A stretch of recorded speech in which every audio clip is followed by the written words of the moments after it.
Hey, we're on the bridge of the Here's to Us, and we are just north of lock number 2 on the Oswego Canal. And you can see out there lock number 3. We stayed on this wall last night, no power, but I thought it was cool enough to sleep.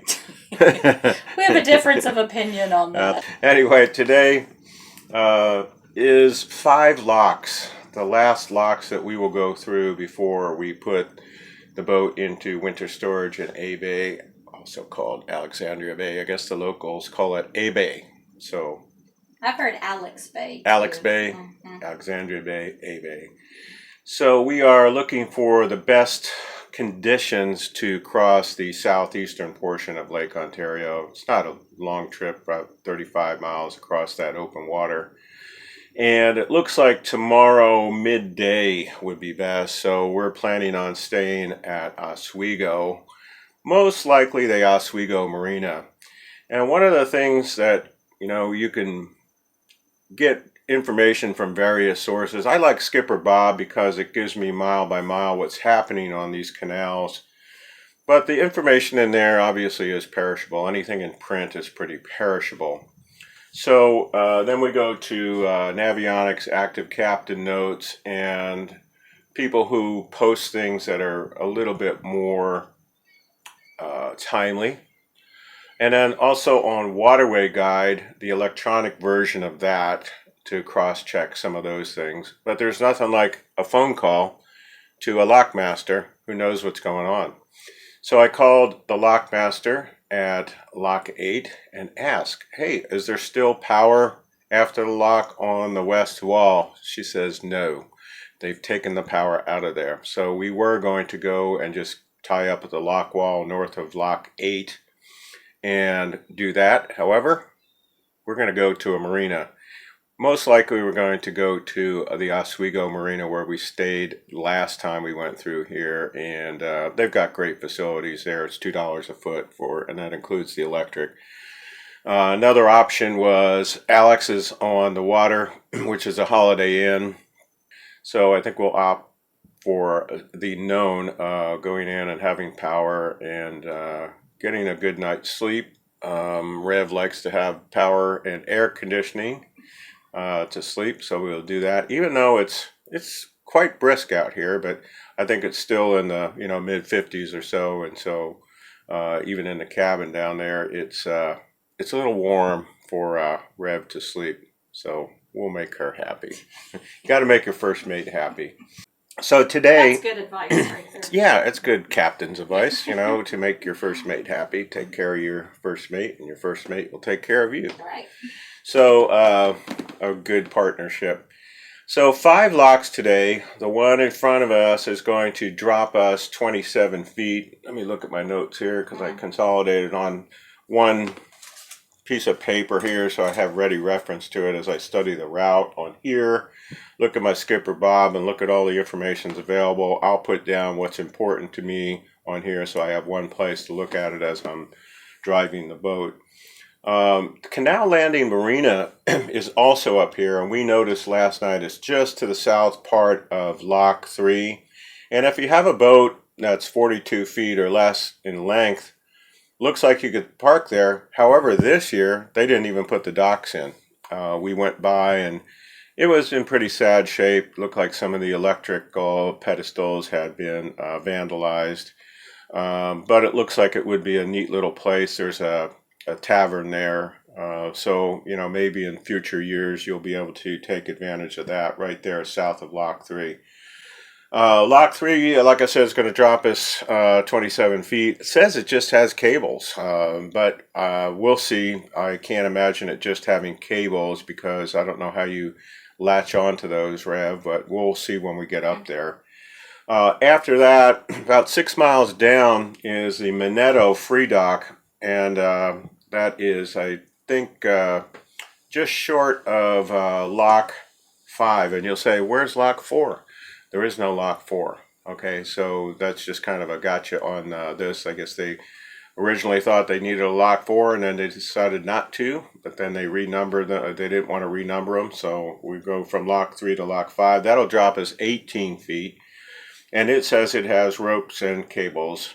No docking at lock 5 for whatever reason. So most of the other locks you can, like lock 6 is going to drop us 10 feet. There's places to tie up there if you wanted to. Lock 7, the same thing. It drops 14 feet.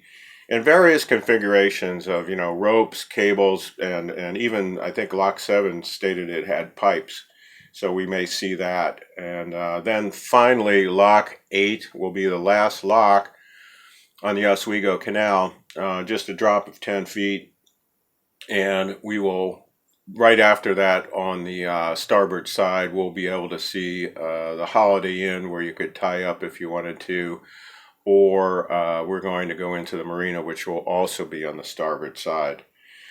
So strategically, we're looking at staying there tonight, and then on the next day, tomorrow, we will have a good weather window to cross there. And what I look at is passageweather.com. And it's a free service, although you can donate to them, and I highly suggest you give a donation to them if you use it a lot. And it gives you the wave direction and intensity of the waves. And so it looks like there's a little bit of a system coming through later tonight, and then tomorrow morning and later in the day, the waves are less than a meter, which is less than 3 feet. So, somewhere between 1 and 2 feet based on that particular forecast. So we'll have a run tomorrow of about 35 to 40 miles across the southeastern portion of Ontario. And so that's kind of what I'm gauging on. The boat obviously will handle that, but the crew likes to have a smoother ride going across there. Oh, let's see. Waterway Guide, yeah. Really, I think I've talked to you this before, but it's worthwhile signing up for Waterway Guide. All you need is a email address, and you're able to access everything. The marinas and facilities information and all that. And that is kept up. I think it's the most timely information that's out there as far as accuracy. And then you can back it up with Navionics. But you can also, for just an email address, you'll get fuel prices for diesel and gas and those types of things.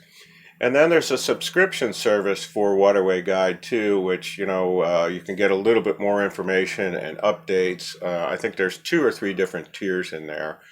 Haven't really looked at signing up for the paid service with Waterway Guide, but I think when we do resume our journey after the winter storage months, probably going to do that.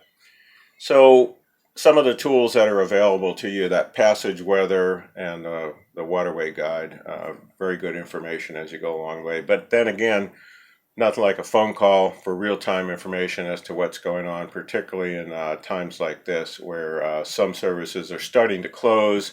I think it's about time to untie. And first thing I'm going to do is call the lock up there. I haven't seen any boats coming out of the lock, which is good. So we'll just give the lockmaster a call and see what the condition is of the lock, and we'll start the engines and untie and go. Are you ready, Rev? Ready. All right. Lock 3, Sid. Oh, Sid, you're at lock. Yeah. Hold on. That's a fax. Is that you there? Yeah. Okay, I'm hearing a fax machine in the background. Yes, because I didn't pick up in time. Oh, okay.